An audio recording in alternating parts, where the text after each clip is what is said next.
الحمدللہ آج کے اس پروگرام کا عنوان ہے یروشلم مسلمانوں کا ہے، جیروسلم belongs to Muslims۔ اعوذ باللہ من الشیطان الرجیم، بسم اللہ الرحمن الرحیم۔ الصلاۃ والسلام علیک یا سیدی یا رسول اللہ وعلی ازواجک و اصحابک و آلک یا سیدی یا حبیب اللہ۔ الحمدللہ لاہور شہر میں آج بروز ہفتہ 2 دسمبر 2023 عیسوی ہے۔ پہلے پروگرام میں یہ عرض کیا گیا کہ یروشلم جیسے پیچیدہ مسئلے کا حل گفتگو سے ممکن ہے، اور گفتگو میں وہ نکات زیادہ ضروری ہیں، زیادہ اہم ہیں، جن نکات کو، جن باتوں کو اور جن ذاتوں کو مسلمان، عیسائی اور یہودی تینوں مانتے ہوں۔ تو ایسی ہی مشترکہ باتوں اور مشترکہ ذاتوں میں سے ایک ذات ہیں زکریا علیہ السلام۔ تو آج دوسرے پروگرام میں بھی ہم انہی کے حوالے سے بک آف زکریا کا ذکر کریں گے۔ جوئش انسائکلوپیڈیا جو زائونسٹ تنظیم کے شروع ہوتے ہی لکھا گیا ایک اہم ڈاکومنٹ ہے، 1901 سے 1906 تک کا لکھا ہوا ڈاکومنٹ ہے،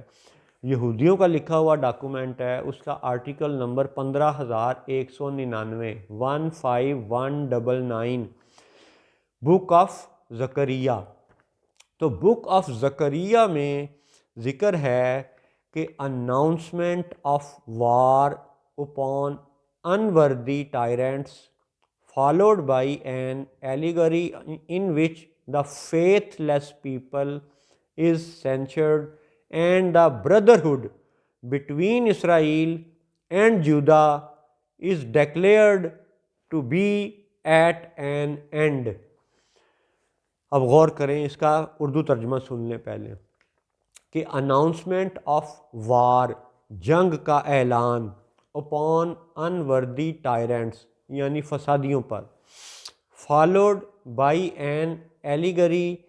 پھر اس کے بعد ایک کہانی ہے، قصہ ہے، واقعہ ہے، in which جس میں the faithless people بے ایمان لوگ is censored یا censured، انہیں سینسر کر دیا جاتا ہے، نکال دیا جاتا ہے، یعنی ہجرت پہ مجبور کر دیا جاتا ہے۔ And the brotherhood between Israel and Judah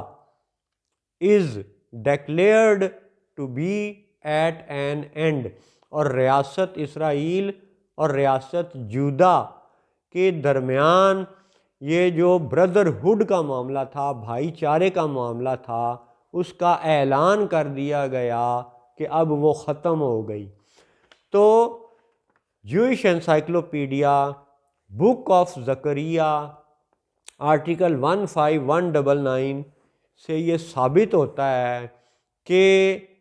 جودا ہی وہ فیتھ لیس گروہ تھا جس کو ریاست اسرائیل نے علیحدہ کر دیا تھا، اور ان کے خلاف اعلان جنگ کیا گیا تھا، انہی کو فیتھ لیس پیپل کہا گیا ہے۔ اور جملہ پھر سن لیں، the brotherhood between Israel and Judah is declared to be at an end, یعنی آج یہ جو یہودی یہ اسرائیلی ریاست کا نام لیتے ہیں، یہ جھوٹ بول رہے ہیں، یہ فسادی ہیں۔ یہ اسرائیل کا نام صرف اس لیے لیتے ہیں کہ اسرائیل یعقوب علیہ السلام کا لقب ہے، اور ان کے تو 12 بیٹے تھے، اور 12 بیٹوں میں سے ان کا دعویٰ ہے کہ جی 11 قبیلے تو مٹ گئے، معاذ اللہ تباہ ہو گئے، ختم ہو گئے، اور صرف یہودی بچے۔ اچھا جی، واہ جی، کیا بات ہے جی۔ تو اگر صرف یہودی بچے تھے تو اہم نقطہ یہ ہے، سمجھنے والا نقطہ یہ ہے کہ یہ یہودی اس قدر نسل پرست ہیں کہ ابھی 2023 عیسوی میں اسرائیلی حکمرانوں نے اپنے اندر رہنے والے یہودیوں کی سٹیزن شپ ختم کر دی۔ وہ یہودی جو اسرائیل کے اندر پچھلے کئی دہائیوں سے رہ رہے تھے، ان کی سٹیزن شپ یہ کہہ کے کینسل کر دی کہ نہیں جی ان کی فیملی لینیج جودا سے نہیں ملتی، یعنی ان کا یہودی ہونا ثابت نہیں ہے۔ تو اس قدر یہ نسل پرست ہیں کہ اپنی ہی ریاست اسرائیل کے شہریوں کی شہریت اس لیے منسوخ کر دی کہ بھئی ان کی فیملی لینیج جودا سے نہیں ملتی۔ تو بھئی اگر تمہارے لیے جودا کی فیملی لینیج اتنی اہم ہے کہ تم اپنے شہریوں کی شہریت منسوخ کر رہے ہو، تو پھر تم اپنی ریاست کا نام اسرائیل رکھنے کے حقدار نہیں ہو۔ سمجھ آئی بات کی؟ اچھا چلیں اور آگے آ جائیں کہ اگر ان کے لیے نسلی ریاست ہونا اہم ہے یا کسی کے یہودی ہونے کا ثبوت اگر ان کی فیملی لینیج ہے، تو یہ بات بھی یہودیوں کے منہ پہ ایک اس لیے تمانچہ ہے کہ جس ٹیمپل کو وہ بنانے کی بات کرتے ہیں سلیمان علیہ السلام، ان کا آپ ذرا موٹے موٹے لفظوں میں ذکر سنیں کہ یعقوب علیہ السلام کے 12 بیٹے تھے، 12 بیٹوں میں سے ایک بیٹے کو اگر آپ جودا شمار کر لیں اور انہی میں سے ایک لیوائی شمار کر لیں، تو لیوائی کے بیٹوں میں سے موسیٰ علیہ السلام ہیں جن پہ تورات نازل ہوئی، انہی کی نسل پاک میں سے داؤد علیہ السلام ہیں جنہوں نے مسجد الاقصی شریف میں اپنی اس پرانی ریاست کا دارالحکومت قائم کیا۔ وہ خلیفہ تھے داؤد علیہ السلام، وہ بھی لیوائی کی نسل میں سے ہیں۔ سلیمان علیہ السلام لیوائی کی نسل میں سے ہیں، اور پھر آگے چلتے چلتے زکریہ علیہ السلام وہ بھی لیوائی کی نسل میں سے ہیں۔ ٹھیک ہے، تو اب آپ یہ دیکھیں کہ زکریہ علیہ السلام ہو، سلیمان علیہ السلام ہو، داؤد علیہ السلام ہو، موسیٰ علیہ السلام ہو، یہ سب تو لیوائی کی نسل پاک میں سے ہیں، جودا کی نسل میں سے تو نہیں ہیں۔ لہٰذا یہ یہودی اگر یہ کہتے ہیں کہ جی نہیں وہ تو یوں ہوا تھا کہ جی بس وہ جنگ ہوئی اور بابل والوں نے حملہ کیا اور بس یہودی بچ گئے اور باقی سارے قبیلے مارے گئے، تو یہ بات جھوٹ ہے یہودیوں کی۔ اس کا ثبوت یہ ہے کہ زکریہ علیہ السلام کی پیدائش کا زمانہ وہ جوئش انسائکلوپیڈیا کے آرٹیکل 15/198 میں پہلے پروگرام میں بھی بیان کیا گیا، جس میں یہ لکھا گیا کہ زکریہ was probably born during the captivity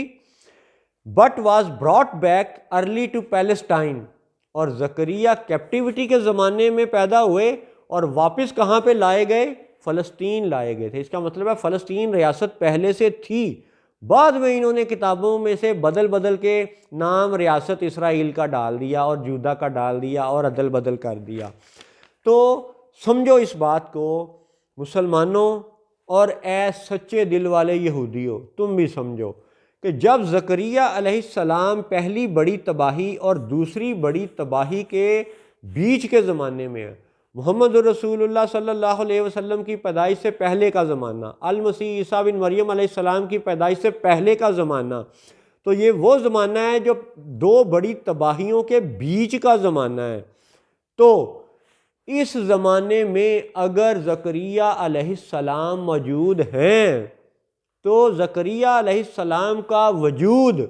یہودیوں کے اس دعوے کی نفی ہے کہ جی یہودی بچ گئے تھے اور باقی 11 قبیلے تباہ ہو گئے تھے۔ لہٰذا زکریہ علیہ السلام کی ذات وہ ذات ہے کہ جن سے ہم یہودیوں کا جھوٹا ہونا مزید انشاءاللہ ثابت کریں گے اور مسلمانوں کا سچا ہونا مزید انشاءاللہ ثابت کریں گے، کیونکہ زکریہ علیہ السلام کا ذکر اگر یہودیوں کے ہاں ہے تو قرآن پاک میں بھی ہے، اور قرآن پاک کے بارے میں ہمارا ایمان ہے کہ تبیانا لکل شیء، اس میں ہر بات بیان کی گئی ہے، ہر اہم بات موجود ہے اس میں۔ تو فلسطین کے مسئلے کا حل بھی قرآن میں موجود ہے۔ ابھی تک ان 2 پروگراموں میں زکریہ علیہ السلام کا حوالہ پیش کیا گیا یہودی انسائکلوپیڈیا کی یعنی آرٹیکلز میں سے، ان کی کتابوں میں سے، اور انہی میں سے آرٹیکل 15/199 میں بک آف زکریا میں یہ لکھا ہوا ہے کہ جودا ورسز یروشلم، یعنی جودا جو ریاست تھی اور جو یروشلم ریاست، یہ دونوں تو آپس میں مد مقابل تھے، ورسز VERSUS، یعنی یہ مد مقابل تھے۔ تو اس سے یہ ظاہر ہوتا ہے کہ جودا والے یروشلم کے حاکم نہیں تھے، نمبر ایک بات۔ یہ بھی ظاہر ہوتا ہے کہ یہ دونوں ایک دوسرے کے مد مقابل تھے، مخالف تھے۔ تو اس کا مطلب ہے کہ ماضی میں بھی یروشلم یہودیوں کے پاس نہیں تھا۔ بک آف زکریا اس کا ثبوت ہے کہ یہودی جھوٹے ہیں، یروشلم ان کے پاس پہلے بھی نہیں تھا، کیونکہ جودا ورسز یروشلم کا یہ آرٹیکل اس بات کا ثبوت ہے کہ ورسز، جودا ورسز یروشلم۔ تو ان دو پروگراموں میں سے ہم یہ کہہ سکتے ہیں کہ یروشلم پر یہودیوں کا دعویٰ کینسل ہے، ختم ہے، یہ حقدار ہی نہیں ہے یروشلم پہ حکومت بنانے کے۔ ابھی تک یہ دو پروگرام تھے جوئش انسائکلوپیڈیا کی نسبت سے۔ اگلے انشاءاللہ تیسرے پروگرام میں اللہ نے چاہا تو قرآن پاک میں سے زکریہ علیہ السلام کے حوالے سے مزید ثبوت پیش کیے جائیں گے، اور خاص طور پہ مکہ کے ان وہابی حکمرانوں کو پیش کیے جائیں گے جو ہمیشہ قرآن میں سے مسلمانوں کے حقوق والی آیات چھپا دیتے ہیں اور یہودیوں کے حقوق والی آیات ڈھونڈتے رہتے ہیں، حالانکہ قرآن میں تو یہودیوں پر لعنت بیان کی گئی ہے، داؤد علیہ السلام کی زبان اقدس سے بھی اور المسیح عیسیٰ بن مریم علیہ السلام کی زبان اقدس سے بھی۔ یعنی یہ دونوں خاص نبی یہ یہودیوں پر لعنت ڈالتے رہے۔ اسی لیے یہ کہا گیا کہ بک آف زکریا کے اندر کہ بھئی فیتھ لیس پیپل، ان بے ایمان لوگوں کو باہر نکال دیا گیا اور بردرہڈ ود جودا ختم کر دیا گیا۔ دو پروگراموں کا خلاصہ یہ ہے کہ یروشلم یہودیوں کا نہیں ہے، یہودی یروشلم کے حقدار نہیں ہیں، اور انشاءاللہ اگلے پروگرام میں قرآن پاک سے حوالے پیش کیے جائیں گے زکریا علیہ السلام کی نسبت سے مزید وضاحت کے ساتھ، اور یہ ثابت کیا جائے گا کہ یروشلم مسلمانوں کا ہے، کس ذات کی نسبت سے؟ زکریا علیہ السلام کی نسبت سے، جن کو یہودی، عیسائی اور مسلمان تینوں پروفٹ مانتے ہیں۔ السلام علیکم ورحمۃ اللہ وبرکاتہ۔